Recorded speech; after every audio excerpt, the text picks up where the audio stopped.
नमस्कार साथियों, मैं सीमा यादव। उम्मीद करती हूँ आप सभी ठीक होंगे। शुरू करती हूँ उपन्यास वह अपना चेहरा का अगला भाग। माफ़ी चाहूँगी, थोड़ा दिन कहीं व्यस्तता की वजह से बीच में भाग अपलोड नहीं कर पाई हूँ। शुरू करते हैं अगला भाग, वह अपना चेहरा। मैंने उसका हाथ पकड़कर उठाया और उसे एक छोटे से टहलाव के लिए निकल पड़ा। मैं उसे तैयार कर लेना चाहता था। उसे मेरे साथ चिपकते हुए चलने में कोई खास आपत्ति नहीं दिखती थी। हम एक पगडंडी पर चलने लगे। वह एक मुंडेर थी जिसकी एक तरफ तरकारियों के पौधे थे और दूसरी तरफ भुट्टे के बड़े बड़े पेड़। जमीन गीली नहीं थी, भसकीली थी। एक साथ चलने की कोशिश में हमें काफ़ी सटकर चलना पड़ता था। कभी वह इस तरफ गिर जाती, कभी मैं। हम थोड़ी देर ऐसे ही चलते रहे। जब वह टहलाव से बोरियत होने लगी तो उसे रोककर मैंने उसका मुंह उठाया और उसकी आंखों को चूमा। क्या मिलता है इससे? उसने अजीब सूखेपन से कहा। मुझ पर एक लाठी सी बरस गई।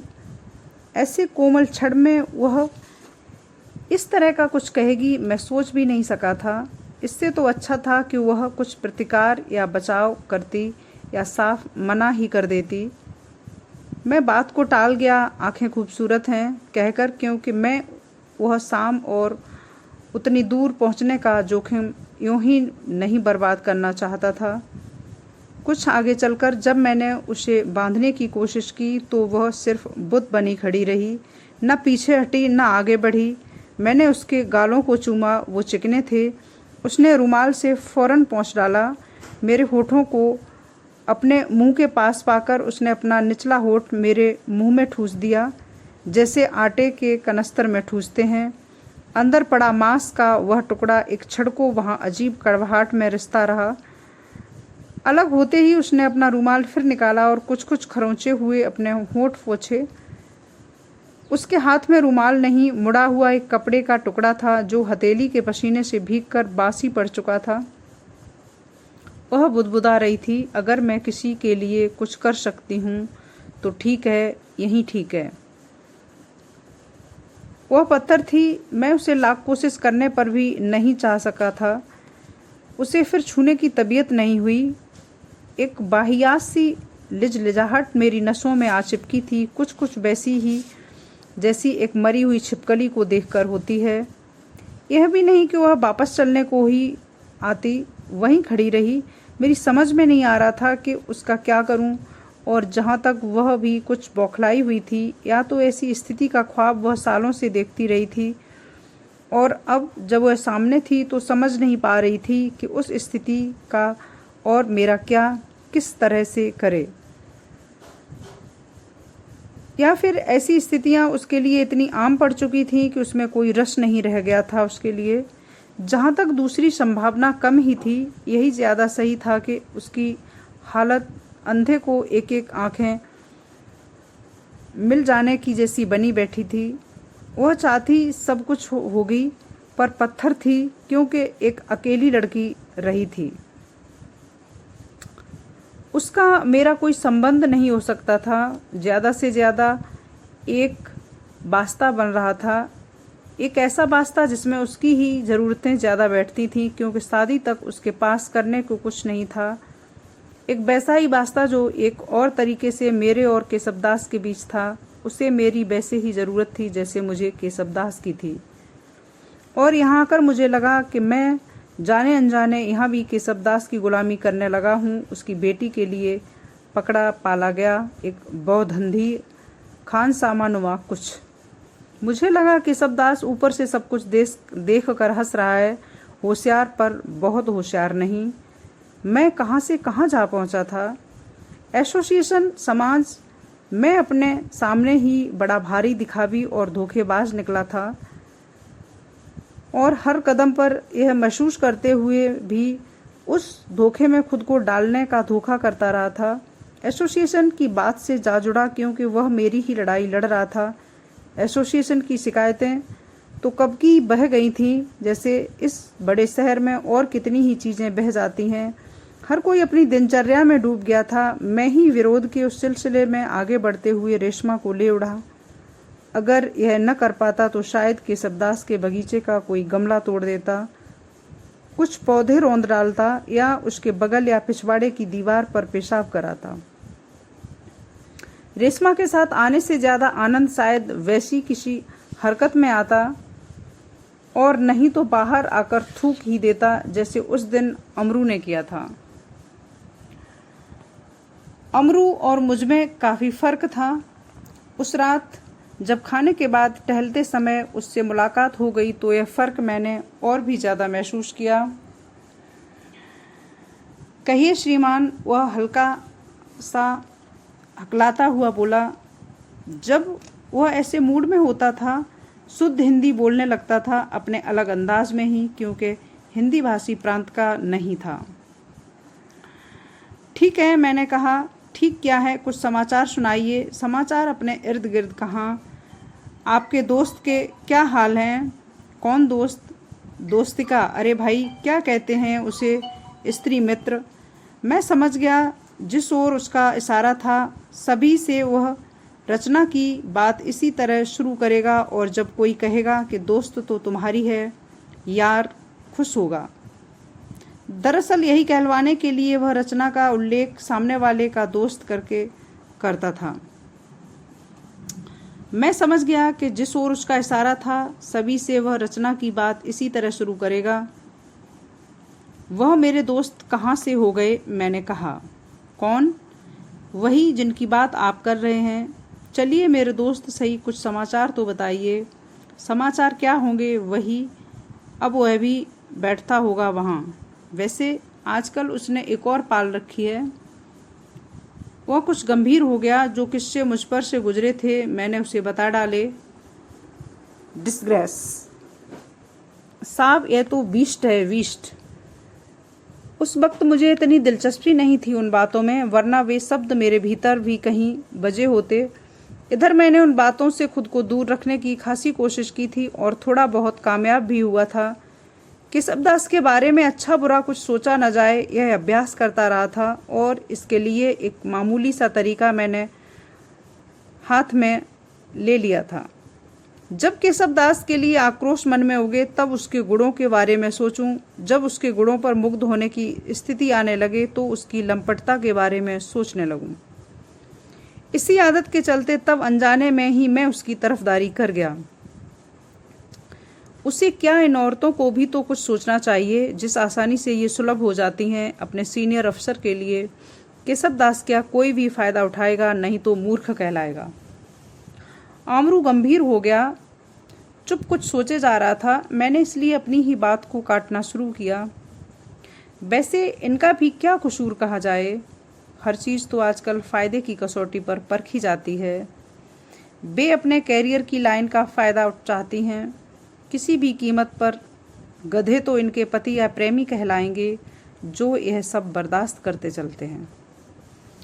आमरू के पास फौरन ही कुछ कहने को नहीं था ऐसा लगा, पर वह उतना हल्का नहीं रह गया था जितना पहले था। कुछ हो, वह थोड़ी देर बाद बोला, हमें कुछ बदलते वक्त का भी ख्याल रखना चाहिए कि ऐसा लगा, पर वह उतना हल्का नहीं रह गया था। वह थोड़ी देर बाद बोला, हमें कुछ बदलते वक्त का भी ख्याल करना चाहिए। अब ट्रेनिंग कॉलेज वाला समय नहीं है। रचना अपने कैरियर का ख्याल करके चलती है, संबंध बनाती है, तो इसमें किसी को क्या। और उल्टा सीधा बोलने वाले, हल्ला मचाने वाले तब भी थे। मुझे गोपाल याद आया, वह शर्मीला सा लड़का जो हमेशा रचना के पीछे पीछे लगा रहता था, एक पालतू कुत्ते की तरह। उसकी सीमाएं थीं, यह सभी जानते थे, क्योंकि वह स्वयं भी सिर्फ इसी में खुश रह लेता होगा कि रचना उसके साथ खाना खाने जाती है। एक रात काफ़ी जोर का हंगामा था। कई तरह की मिलीजुली आवाज़ें सुनकर मैं भी नीचे आया। एक अच्छा खासा जमाव रचना के कमरे के इर्द गिर्द था। कुछ लड़के आवाज़ें भी लगा रहे थे, गोपी बाहर आओ। रात के 12 बजे का समय होगा। गोपाल अगर अंदर था भी तो उसके जैसा लड़का सिर्फ डर की वजह से अंदर चिपका होगा, वरना उसके बस का कुछ और नहीं था। यह बात और है कि रचना ने कुछ इनाम के तौर पर, क्योंकि उनके कॉलेज छोड़ने का सिर्फ एक दिन रह गया था, जो हो पढ़े लिखे लोगों, खास तौर से अफसरों को ऐसी हरकतें नहीं करना चाहिए था। यही सब सोचता रहा मैं उस रात। वापस अपने कमरे में लौटते हुए हर किसी को अपना जीवन जीने की स्वतंत्रता है, तो रचना को भी क्यों नहीं? क्या केवल इसलिए कि वह महिला है? क्या सिर्फ इसी कारण अगर कोई उसके कमरे में देर रात हुआ तो हम एक ही निष्कर्ष निकालकर उस पर थोप देंगे? वे उद्दंड किस्म के लड़के थोड़ी देर गला फाड़ फाड़ कर चिल्लाते रहे और फिर थक कर चले गए। यहाँ कुछ टैग किया गया है, जैसे कि हर किसी को अपने जीवन जीने की स्वतंत्रता चाहिए। सबसे बड़ी बात, क्या सिर्फ इसी कारण अगर कोई किसी के घर में या कमरे में है तो सिर्फ उसका निष्कर्ष एक ही निकाला जा सकता है? बहुत सारे संबंध होते हैं, बहुत अच्छे रिलेशंस होते हैं, लेकिन लोगों का चश्मा ही अलग है। कंटिन्यू करती हूँ। वह यहाँ भी मेरे साथ 11-11 बजे रात को अकेले कमरे में आई है। बीवी न होने की वजह से मुझे ज़रूरत भी तगड़ी है आजकल। हो सकता है मैं कुछ करता तो वह भी कमज़ोर हो जाती, पर उसने मुझसे ट्रेनिंग कॉलेज में कहा था कि वह मेरी आजीवन दोस्ती चाहती है, अ डियर फ्रेंड। अब मैं कुछ कर बैठता तो हो सकता है कि एक अच्छा दोस्त खो बैठता। वह बहुत उम्दा इंसान है। तुम्हें एक ख्याल आया होगा कि पराई स्त्री के साथ सोने वाले नरक में जाते हैं। मैं उसका मजाक उड़ा गया, जबकि सही बात यह थी कि कुछ सिद्धांतों को लेकर चलने वाले अमरू जैसे आज हैं ही कितने, वरना तो मुझ जैसे ही हैं। वक्त के हिसाब से सिद्धांत भी गढ़ लिए और वक्त बदलते ही उन्हीं सिद्धांतों का मजाक भी उड़ा लिए। अमरू ने कुछ कहा नहीं। वह चुपचाप गेट की तरफ ताक रहा था, जहां अंधेरा कुछ गहरा था। शायद बत्ती खराब थी। मैंने आगे बात को संभाला। ये सब बातें पुरानी पड़ गई हैं मियाँ, तुम तो देख ही रहे हो।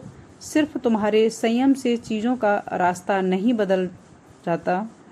देखो, मैंने जो तुम्हें बताया वह किसी से कहना नहीं। मेरा और रचना का रिश्ता एक बड़ी ही प्राइवेट किस्म की चीज़ है। मैं जानता हूँ इसका मतलब भी लोग एक ही निकालेंगे, लेकिन हम दोनों के लिए यह संबंध काफ़ी कीमती है। इसलिए मैं नहीं चाहता यह बाजार में बातचीत का विषय बने। अमरू का उतना चिंतित होना फिजूल लगा। इन बातों में अगर इज्जत हिलगी होती है तो औरतों की ही, और रचना इसकी बहुत परवाह नहीं करती थी। मैं जानता था इस मामले में, जैसे और कई मामलों में, वह हिम्मत वाली लड़की थी, जो मन में आया वह करने वाली, करीब करीब जिद्दी। अमरू जितनी गंभीरता से अपने संबंध बता रहा था, मैं उतना प्रभावित नहीं हुआ, क्योंकि रचना के साथ उठना बैठना उससे घनिष्ठ था। हमारे तबके में एक स्तर विशेष का घोतक बन गई थी। कुछ कुछ फक्र का रंग अमरू के चेहरे पर भी था जब उसने अपने संबंध के बारे में बताया।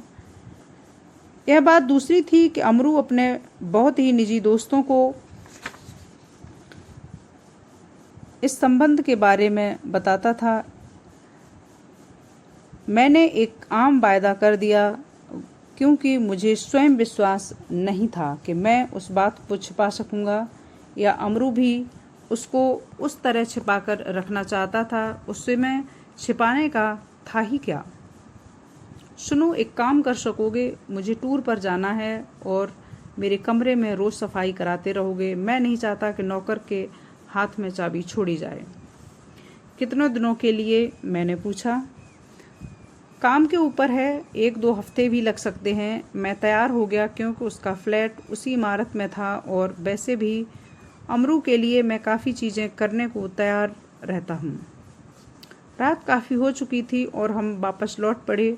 अमरू इधर उधर की इमारतों के ऊपरी हिस्सों को अपनी गर्दन बार बार तोड़ मरोड़ कर देखता चल रहा था।